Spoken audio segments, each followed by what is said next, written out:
Richard Crouse. I mentioned in the introduction that your first movie was the Dennis Hopper movie, the last movie, confusingly enough. Tell me a little bit about that, because that was kind of a wild production. Do you recall details? Kind of a wild. Yeah. Insane. Dennis had just had one of the best films I ever saw, The Easy Rider, and he was given $1 million and he went off to Peru and blew up his brain. It was an experience. Yeah. Now, how did you get involved in it? Were you traveling in the same circle, or? No, a friend of mine was on a plane with him, and it turned out he liked Bobby McGee enough to he flew me out there to California, and then asked me if I would like to go down and do the music for his film. I ended up being a stunt rider in it because one of the stuntmen got so mad at Dennis that he quit, and they didn't have anybody else that could ride a horse. So I got to be in the film more than I was supposed to. Right. Had you at that point ever considered a film career? Or no. It was all I could do to get up on stage and sing my own songs. But I enjoyed it and came to really appreciate the art of acting. You know, I didn't think of it as a very creative thing when I went into it. It probably wasn't from my point of view, but I come to appreciate it a lot, and I probably got that because I got to work with so many great directors like Sam and like Martin Scorsese and John Sayles, Alan Rudolph, and John Sayles, and I'm trying to think who did Trouble in Mind and Alan Rudolph, wasn't it? Alan Rudolph, he did two of the best for me films that I was in. Well, there was a point though at which, after an enormous amount of success in film, that you announced your retirement in about 1979, something like that. That sounds like it corresponds with the Nicaraguan Revolution. Yeah, maybe so. I mean, it also kind of corresponds for the timeline, anyway, corresponds with you being asked to test to play Superman. And this is... Superman? Superman. And... I'm glad I have my overcoat on. No way. I would love to see it. If it really existed, I would have loved to have seen that. I never heard that. No? That shows how crazy it is in Hollywood. Yeah. You know, well, okay, the other thing, and this probably isn't true either, that you were the first or second choice to play Rambo. Rambo?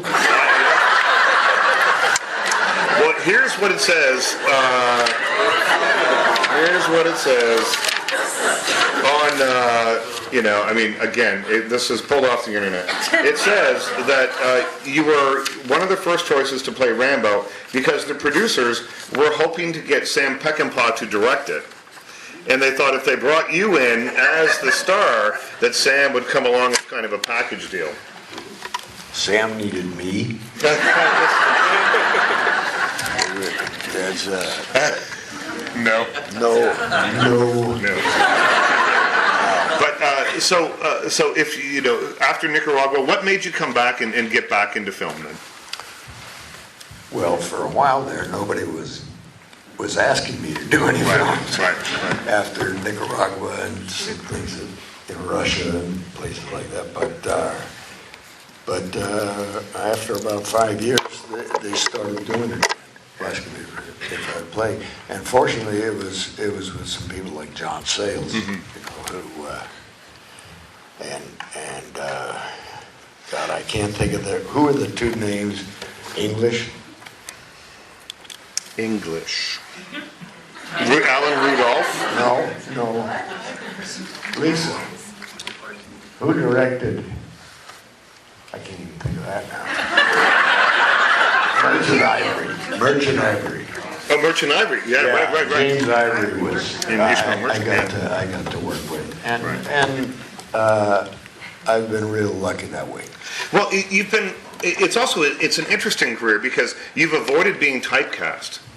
You've avoided doing that because for every Merchant Ivory film that you would make, there's something like Lone Star where you're playing a bad guy, and this is there's a great probably isn't true either. No, there's a great line in here that describes you as having the face of a soft-spoken menace with a cobra smile.